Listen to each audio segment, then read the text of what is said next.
So I kind of keep adding preamble to my videos before I finally get to calculating things like light polarization and spin. But as I was preparing my notes for those videos, I realized that this is maybe something that isn't sort of clear, just kind of jumping right into it.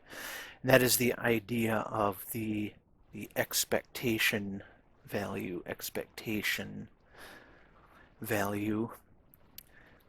and its sort of associated idea, which is called the Bourne rule, which to me always sounds like it's a part of the Bourne series, the Jason Bourne series, but this is, I believe, Max Bourne, so the Bourne rule.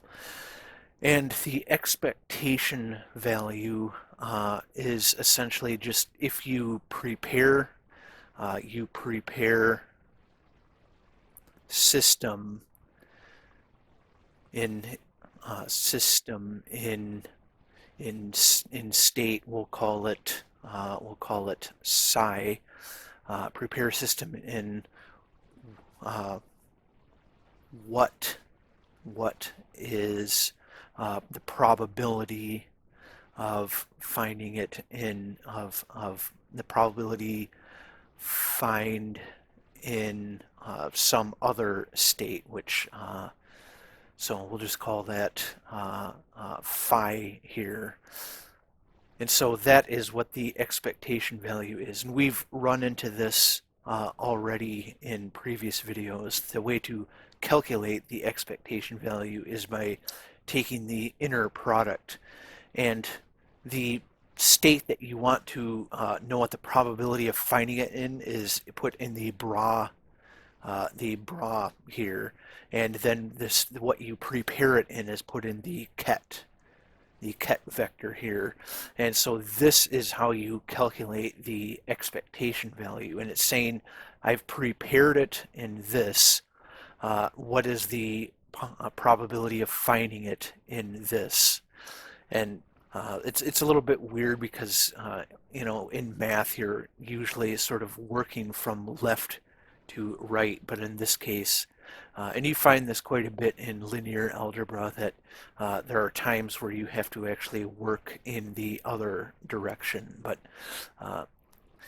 just remember that when we're doing the expectation value, that we are preparing the system in this, and we are trying to calculate what the probability is of a system prepared as psi. What is the probability of finding it in phi?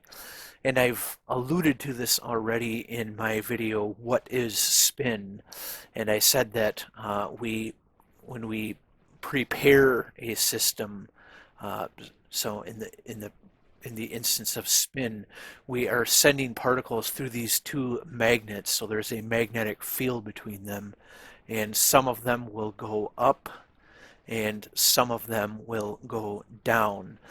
And we say we are preparing the system by sort of just blocking these ones, and then we say that we have prepared it in this state right here. So we might call that spin up if it's prepared in this. And then when we want to calculate a probability, say we put some magnets sort of side by side. So imagine that this one's sort of sticking into the screen and this one's sort of sticking out of the screen. So these particles will either go into the screen or they will come out of the screen. And then we want to measure, say, this, for instance, and we say we've prepared it in spin up. What is the probability that it is spin? And we will say in spin in, or sometimes you'll see arrows for in and out, sort of drawn like this for in and this for out, where you're supposed to imagine, I guess, that this is sort of the fletching on the arrow, and this is sort of the tip of the arrow pointing towards you. Uh, so, so yeah, essentially what I was saying, is we prepare it as spin up by only looking at the particles that moved in this direction, and then we are measuring what is the probability of it being spin in by sort of just blocking this one and measuring this one. And so that is what then we would calculate the expectation value. And just kind of a spoiler here, if you prepare it an up and measure an in, it's going to be 50% or one half. Uh, and we will get into those calculations in the next few videos. And you may have also heard of what's called the Bourne rule, and that is, well, it's the probability of finding something in a certain state, and it's similar to what we have here in that what you are doing is you are taking the complex conjugate of the state and multiplying it by the state. And that gives you the probability, the probability. And so each one of these by themselves, before you multiply it like this, is called the probability amplitude. Uh, and so those can be complex numbers. And so we multiply the number, which is complex, by its complex conjugate, and that gives us the probability here. And so that is the Bourne rule. A lot of times you'll see it written as you just take your state and square it, and that equals the probability. And that works if you are using numbers that are not complex. But a lot of times in quantum mechanics you use complex numbers, and so you actually have to take the complex conjugate. So you might sometimes see it written as psi star multiplied by psi, and that equals the probability. And this is just showing that if these are complex, you have to take the complex conjugate. And so now to get a little bit more into the mathematics here, so we can take a state of or a ket vector, a state vector here of our system, and we can turn that into a linear combination. So we'll have C1 psi 1 plus C2 psi 2 plus C3 psi 3 and so on until we get to Cn psi n. And we can write this more succinctly as a summation from n equals 1, which is what we had over here, up to n. And I should have drawn these as capital N's here. So we're going from n equals 1 all the way to n equals capital N. And so that would be C lowercase n, since that's just our summation there, and psi n. And so this is just a linear combination of all of these states, where these C constants here, or these C scalars rather, are the probability amplitude. C equals probability amplitude. And so, as I said earlier, we can take the expectation value by doing the bra and with the inner product like this, and we can also do this if we are acting on it with an operator, and so that would look something like this. So we have our operator here, and so we just insert it in the middle. And so what this means is that we operate on this so that we end up getting some other some other vector after operating on it, and then we take the inner product of that with this. So sort of, I guess, the order of operations you could think is something like our operator here acting on psi, and then we use that to get some other ket vector here, and then we actually take this and multiply it by the complex conjugate of psi. And so that's sort of the order of operations for that. And we can see how this can sort of give us the same types of expectation values. So if we maybe have an operator that looks something like this, and we act on a ket vector, what we will end up with is 1 times 1, 0 times 0 is 1, 0 times 1, negative 1 times 0 is 0.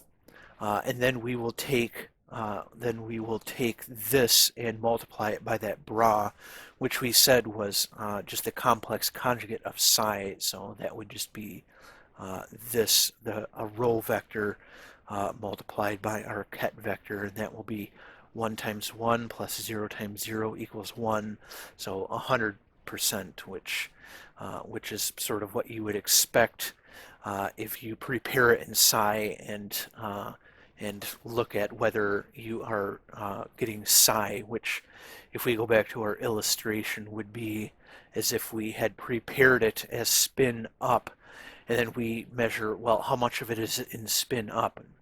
Well, it's going to be 100% because we know we prepared it in spin up. But you can imagine that if this operator had changed our vector, then we might end up with a different expectation value for this. But this is, I just wanted to show sort of proof of concept here that we can first act on our ket vector, and then we take the inner product of that with the bra vector, and that still gives us our expectation value, even with that operator here inserted in the middle. And so what we can say then is, if we have our operator acting on some ket vector, that this is the same as if we break this up into the linear combination. This is the same as if we took our operator here and operated on this right here, which was our linear combination. So from n equals 1 to n, that is C n, that's our probability amplitude there, multiplied by our various kets that we saw here. And since we know that, well, we can also just bring this inside, so we can have n equals 1 to n, and then we have our Cn, our operator here, and then our kets here.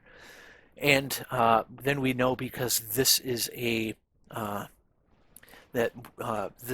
this operator has these eigenstates, which we will call lambda, that this can just be equal to n equals 1 to n of lambda n c n and psi n as a ket like that.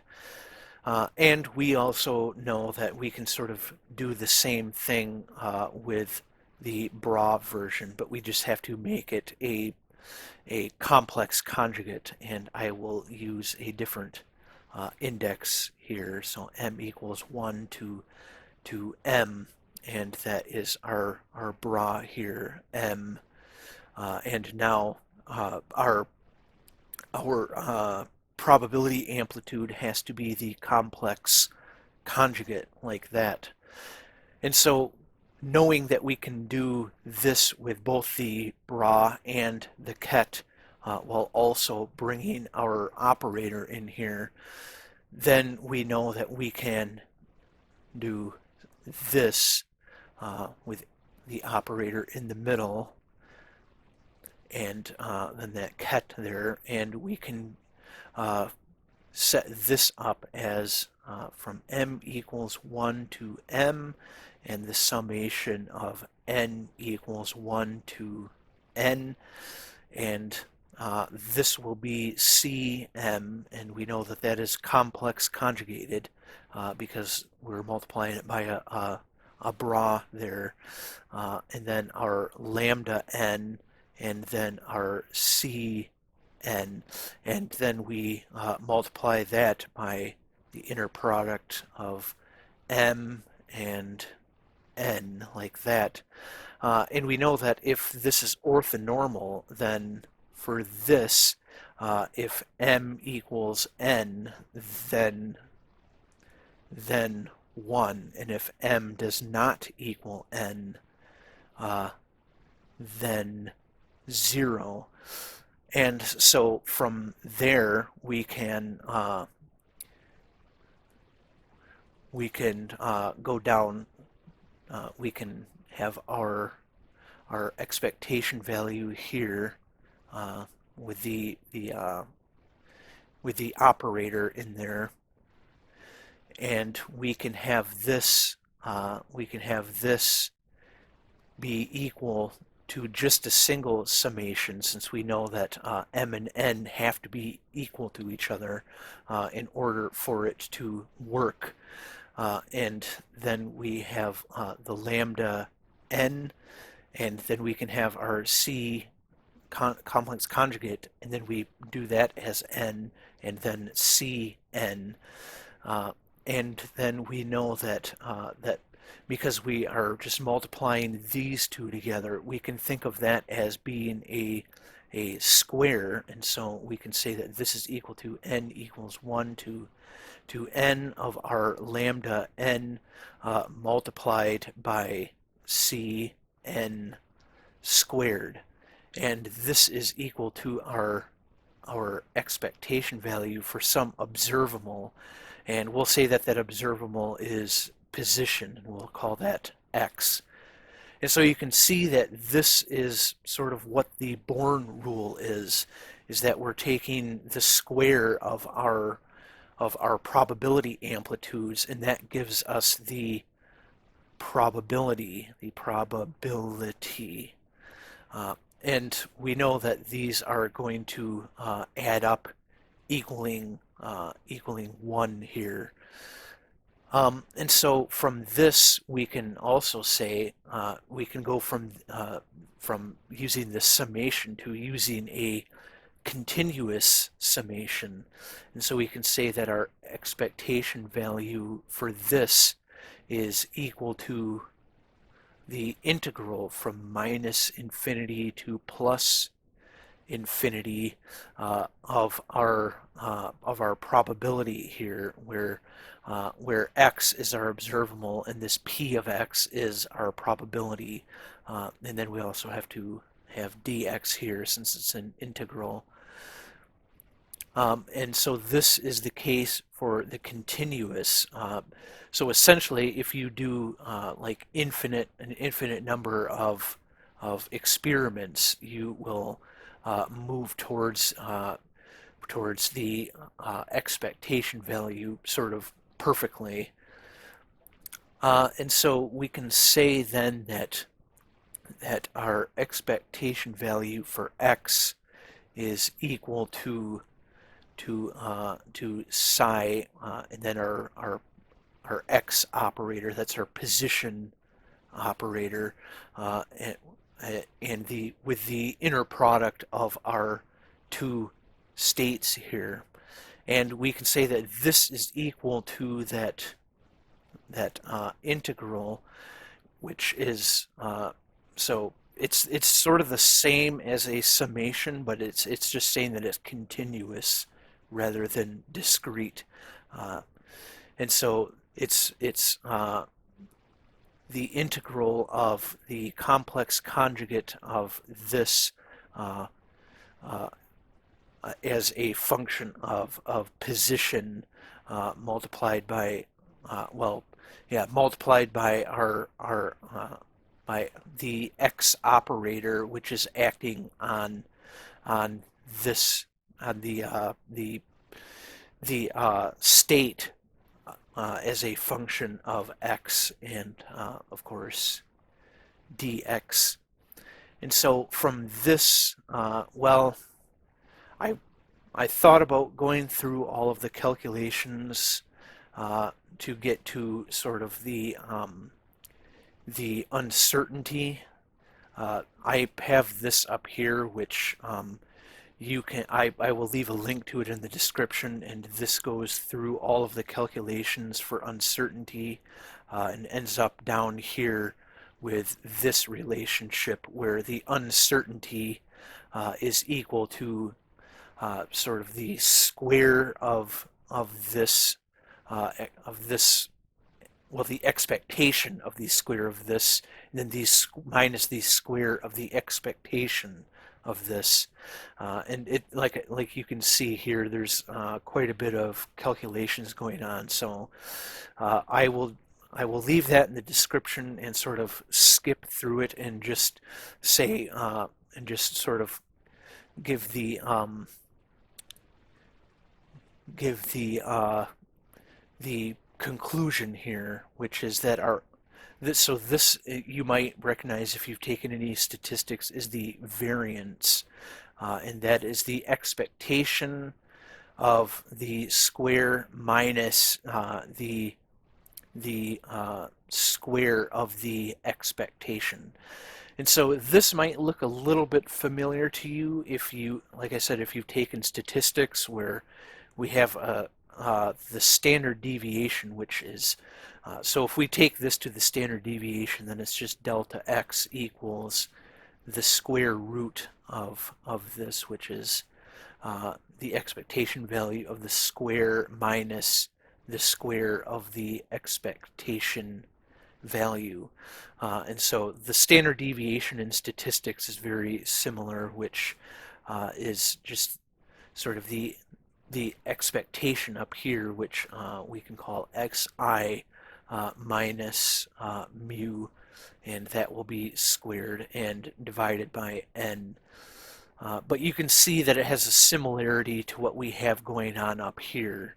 And so this is the uncertainty that we calculate from our expectation values.